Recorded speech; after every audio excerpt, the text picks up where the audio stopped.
देवकी नंदन जी, मैंने आपके बहुत इंटरव्यू लिए हैं, लेकिन आज अयोध्या की धरती पर ऐसा लगता है एक अलग तरह का उमंग, अलग तरह की उमंग और अलग तरह का उत्साह है। और चेहरे पर वो जो मुस्कान है 3 इंच की, मतलब ये कहाँ से आ रहा है? ये मेरा राम दे रहा है, क्योंकि मेरा राम आ रहा है, मेरा भगवान आ रहा है। आप सब मिलके हमें भी मौका दे दो। अरे आप ही का आपने मंच है। तिवारी जी को मौका दे दिया, हमको नहीं दे रहे हो। बिल्कुल, मैं तो कहने वाला था आपसे। हाँ, एक मेरी झोपड़ी के भाग आज खुल जाएंगे, राम आएंगे। मेरी झोपड़ी के भाग आज, मेरी झोपड़ी के भाग आज खुल जाएंगे, राम आएंगे। मेरी झोपड़ी के भाग आज हो आएंगे, आएंगे, राम आएंगे। हो आएंगे, आएंगे, राम आएंगे। मेरे जन्मों के सारे कष्ट मिट जाएंगे, राम आएंगे। मेरे जन्मों के सारे कष्ट मिट जाएंगे, राम आएंगे।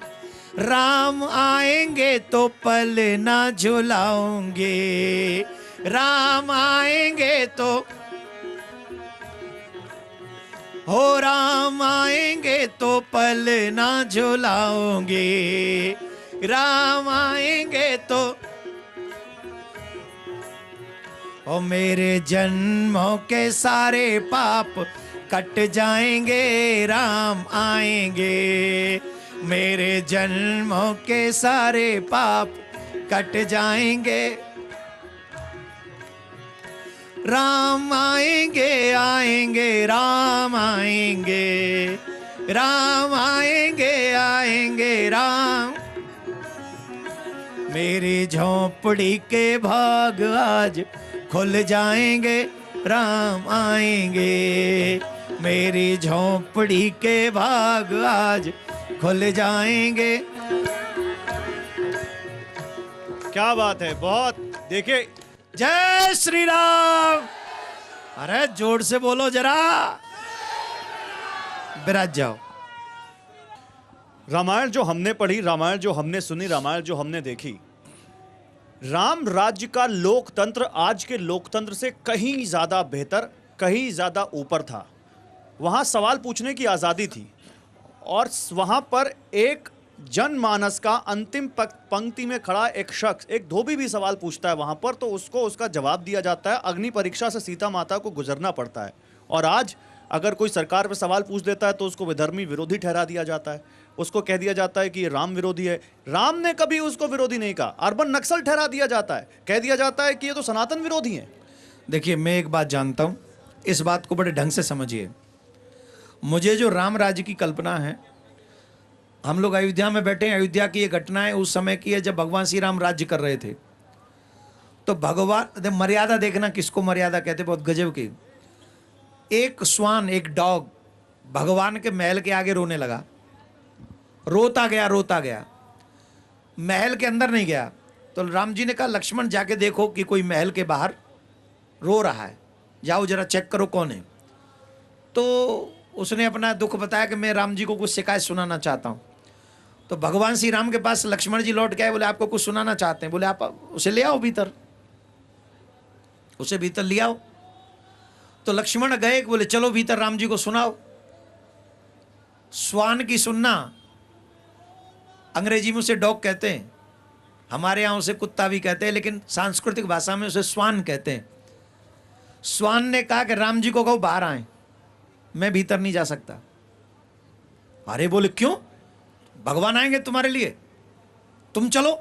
बोले नहीं नहीं, मैं स्वान हूं, मुझे मालूम है कि मेरी अधिकार चौखट के बाहर का है, भीतर का नहीं। मैं चौखट के भीतर नहीं जा सकता क्योंकि वो मेरा धर्म नहीं है। मैं घरों के बाहर रहता हूं, ये मेरा धर्म है, मैं घर के भीतर नहीं जा सकता हूं। इसलिए राम जी को कहो अगर वो सच्चे राजा हैं तो यहां आके सुनाए, मेरी बात यहां सुने। भगवान श्री राम स्वान की सुनने के लिए अपनी गद्दी छोड़कर महल के चौखट तक आए। जिन राम के राज्य में श्वान भी अपने धर्म का निर्वाह करता हो, वो सनातनी है। हम ऐसे राम की पूजा कर रहे हैं, हम ऐसे राम मंदिर के, इनके राम मंदिर में आने का स्वागत कर रहे हैं हम। मैं तो उन्हीं राम का उदाहरण दे रहा हूं, मैं तो उन्हीं राम के लोकतंत्र का उदाहरण दे रहा हूं। ऐसे राम, लोकतंत्र की तो कहानी बताई मैंने आपको, अब बताओ। तो उस लोकतंत्र में जहां राम एक श्वान के लिए अपने मंच से, सिंहासन से उतर कर आ गए, उसी राम के नाम का जाप करने वाले, उसी राम के नाम पर राजनीति करने वाले दूसरे विरोधी को ये क्यों कह देते हैं कि ये राम विरोधी हैं, ये सनातन विरोधी हैं?